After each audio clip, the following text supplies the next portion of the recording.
Now, vinyl floor is a fairly inexpensive type of floor, but generally it's installed by a professional because if you've ever tried to use that notch trowel and spread all that adhesive out, then put the vinyl down and have to roll it out to get all the air bubbles, it really does require some skill and some practice. But what if you could install a vinyl floor on the same principle that you have here on a laminate floor, where it basically just floats in place without any adhesive? That would be great, and that's exactly what we did recently in helping a friend of mine install a brand new product.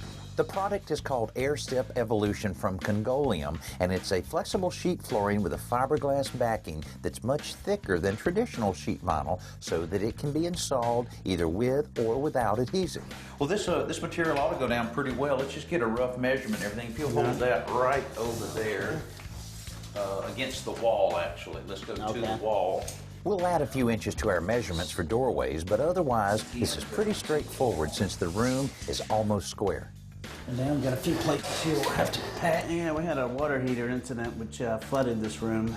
Probably have to just take a putty knife and get the most of that out, and then we can just floor patch that and go right over all of this. The floor patch will fill in the low places so that we don't feel any depressions under the new vinyl. While it dries, we remove the shoe molding around the perimeter of the room. We want to reuse this shoe mold, so we're being very careful not to break it.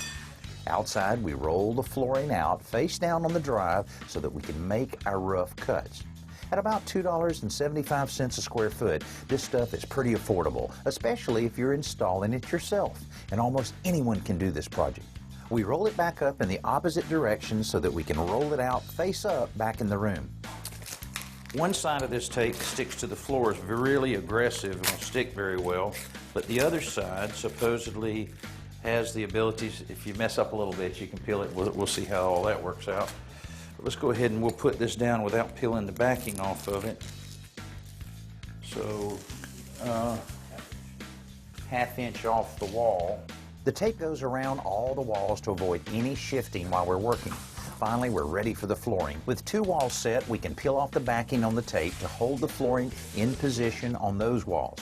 Then it's a matter of cutting the sheet to fit the 2 remaining walls by folding it at the baseboard and cutting it in the fold.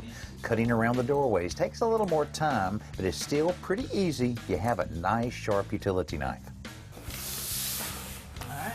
Ready for shoe molding. So the final step is the thresholds. John's planning to replace the floors in the adjacent rooms soon, so we're just gluing these in place to avoid putting any nail holes in the flooring where it will be seen. A few cinder blocks will hold them in place until they dry.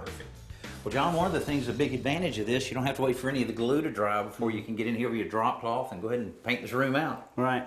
Went on a lot easier than I ever imagined putting a floor down. Yeah. Have you tried any? Have you installed any floor at all before? I have not, but I have the confidence to get some of these other rooms down now. It's pretty easy because without that glue process, installing vinyl like this is a heck of a lot easier because, like I said earlier, that notch trowel and glue just gets all over you. But hey, you don't have any glue on you? None on me?